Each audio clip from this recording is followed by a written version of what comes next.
How to do less and get more done. In this video, I'm going to give you the 4 ways that you can get more done, accomplish more things, and save yourself hundreds of hours. This will be about a 10 to 15 minute video. Look, if you can't watch a 15-minute YouTube video that's going to allow you to get more done and save you hundreds of hours, then you can't do maths. That being said, let's get into the video. So how to do less and get more done. This was a really beneficial thing. It helped me out a lot, particularly between the ears, because I used to be running around trying to do all these things, but I wouldn't really get that much done.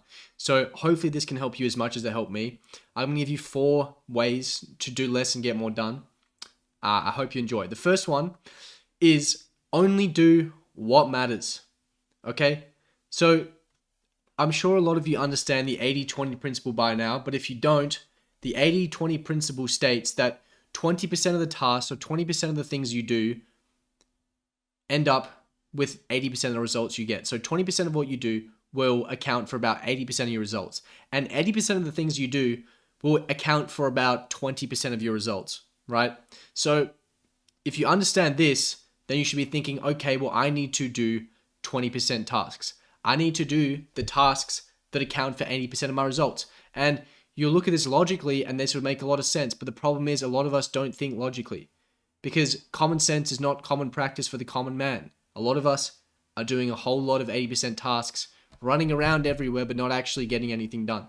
So this is how you should deal with it. All right. So if you identify a task that you would consider an 80% task, you need to run through this little checklist, right? So firstly, when you see an 80% task, you need to think, can I eliminate this? Do I need this task at all? Because if you don't need the task, then just get rid of it, right? There's no point in doing anything to the task other than getting rid of it if you can. Because the less moving parts, the less things going on, the better you're going to be, right? If you decide you can't eliminate it, can I automate it, right? Can this be done by AI, by a robot? Can this just be automated, right? That's going to be your second step. Because if you can't get rid of it, at least don't be involved in anything to do with it. The next one, if you can't get a robot to do it, is get another person to do it. Delegate it, right? Get it off your hands, right? Try and delegate it. Just get yourself a VA for $3 an hour from the Philippines if you have to. Do something. Just get it off your hands if you can. The next thing, if you can't delegate it, if you have to do it, is can you batch do it? Like, do you have to do this every single day? Or can you just do all of it once a week or once a month or once a year, right? Can we avoid constantly pulling our attention away from these 20% tasks to do some menial 80% activity, right?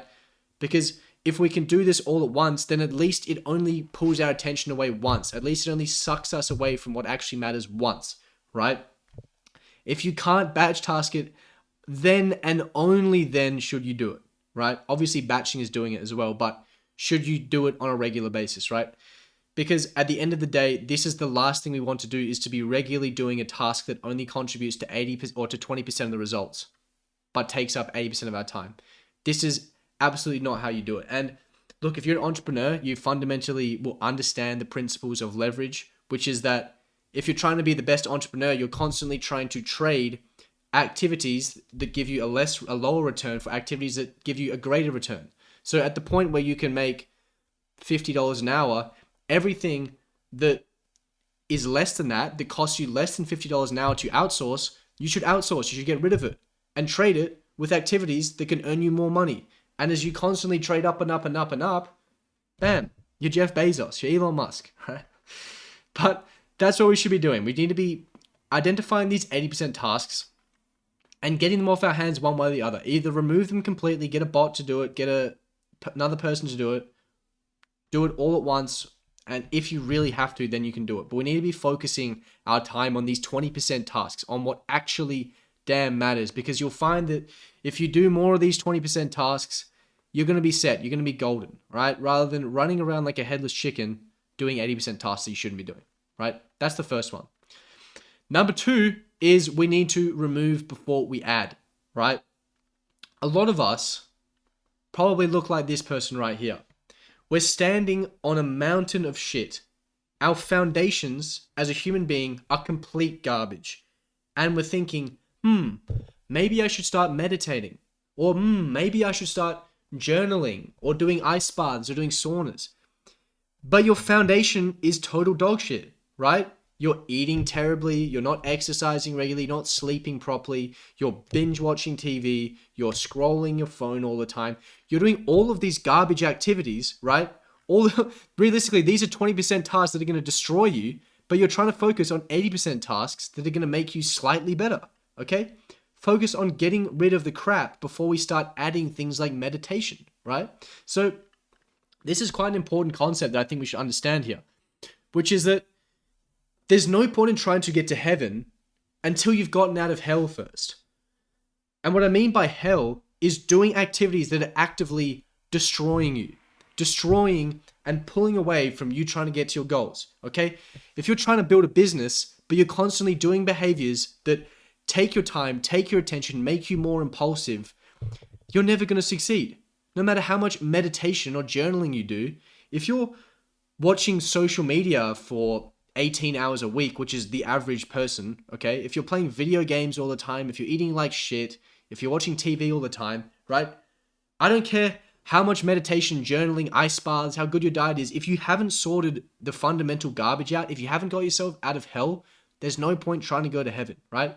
Let's get ourselves out of hell first. So we need to get rid of the social media. We need to get rid of the video games. We need to get rid of the junk food, get rid of the TV, stop watching politics, stop distracting yourself with all of this garbage, stop hanging around with bad people, right?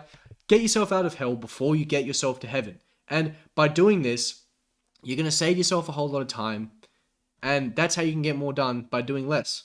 Look, if you guys are a digital entrepreneur and you would like help getting out of hell, literally, like removing these distracting activities, creating a proper environment that allows you to have more time, more focus, more attention to grow yourself and your business, then I'll leave a link in the description below and I'd be happy to help you. Otherwise, let's keep going to point number 3. And this is probably, outside of getting out of hell, this is one of the most important points. This would probably help you get out of hell, is that you need to start thinking long term. You really need to start thinking long term. And the thing is, when you're thinking short term, when you're only thinking what's happening today, what's happening next week, what's happening next month, what happens is these 80% tasks that are actually not really contributing to your long-term growth seem more important than they actually are. And it's because you're so tunnel visioned on just what's right in front of you that you don't see the big picture. You're not looking long term. You're not seeing what's happening in a year's time, what's happening in 5 years' time, what's happening in 10 years' time. You're only looking at these menial activities, these $10 tasks, and thinking they're the be-all, end-all. If you step back, you would realize how insignificant these tasks are, and you would make much better decisions because you start thinking big picture. You start thinking long term, all right? You would probably stop doing a lot of stupid shit. If you think about old people, right? Really old people, there's a lot you can learn from old people. Old people are not concerned with the opinions of others. They're not concerned with little menial activities. They're like, I have 5 years left to live. I'm not concerned about getting back to this person's email on time, right? I got bigger things to worry about here, right? They have perspective, okay? And perspective comes from thinking long term. Because if you're only thinking short term, you're only looking at what's right in front of you, these menial tasks, these activities, people's opinions, all this stupid stuff matters, okay? It's only when you can step back, when you can look at the big picture, that you can see what's actually important. So, man, thinking long term is so damn important. And when you can start to remove these stimulating activities, these things that make you impulsive, make you want things immediately, you can start to think more long term, right? This is probably the best way you can start thinking long term, outside of just actively trying to think about your future. If you can get rid of things that make you impulsive, make you a short term thinker, start thinking long term, you're not going to make these stupid decisions, okay? Number 4, the last one, and this is damn important as well. There's a lot of great insights in this video. Number 4 is that you should only focus on what you can control. So if you think about this little circle here as what you can control, what's in your control, and then this red circle is what is outside of your control. And this summarizes your attention. Most of us look like this. What we worry about, what we allocate our attention to, is outside of our control. We spend 95% of our attention, of our worries, thinking about what's outside of our control. What's happening in this political race? What's happening in the current affairs? What's happening with this influencer? Okay? What's happening with my favorite sports team? All of these things that are outside of your control, you're worried about it. You're concerned about it. And what happens when you worry about things outside your control? First of all, you just feel powerless. All these things you're worried about, you can't influence. And that doesn't feel great. That doesn't feel good at all. But the other thing is, you stop doing things that are going to actually make you better, that are going to actually grow you. If rather than thinking, what is this politician, what's this sports team doing, you think, how can I grow my business? How can I get in better shape? How can I build my relationships? How can I do things that are within my control? Guess what's going to happen? You're going to start to be able to influence more things, okay? Love him or hate him, but Elon Musk certainly wasn't worried about politics when he was starting PayPal or when he was starting Tesla, okay? Guess when he started worrying about politics? When he could actually control it, okay? Even then, I don't think it was a smart idea to go into politics. But either way, if you just focused on what you control and just became the best version of yourself, you would increase the circle of influence, increase the sphere of influence and how much you can control. Then it might make sense to worry about bigger things. But until then, you need to just focus on what's within your control. Because if you have basically all your attention allocated to things outside your control, there's not much you can accomplish. But if you allocate almost all of your attention to what you can control, you'll be almost unstoppable. And it is an absolute superpower to only worry about what is within your control. And guess what? A lot of this happens from removing the crap, from getting out of hell. Because guess what's in hell? Distractions. Concerns, worries about things completely outside of your control.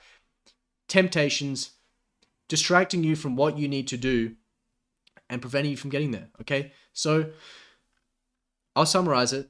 Number one, only do what matters. Incredibly important. Focus on the 20% tasks that are going to get you 80% of your results. Those 80% tasks, either eliminate them. If you can't eliminate them, automate them. If you can't automate them, delegate them. If you can't delegate them, batch task them. And if you really have to do them, sure, do them. Okay. Number two is add before you remove. Okay? Don't meditate on a pile of shit. Okay? Try to remove the garbage. Try to get out of hell before you try and get to heaven. There's no point in adding all of this stuff if your foundations suck. Build the proper foundations, and then when you add, it's going to be so much more meaningful. Number three, think long term. When you gain perspective, you'll make better decisions, you'll make better judgments, and you'll grow better in the long term, over longer time horizons. And then number four, focus on what you can control. Allocate as much, if not all of your attention to what is within your control. It will gain you power. It will allow you to actually grow. It is the best way to live your life. So that is how you can do less and get more done. If you like this video, please like and subscribe. And I'm looking forward to seeing you in the next video.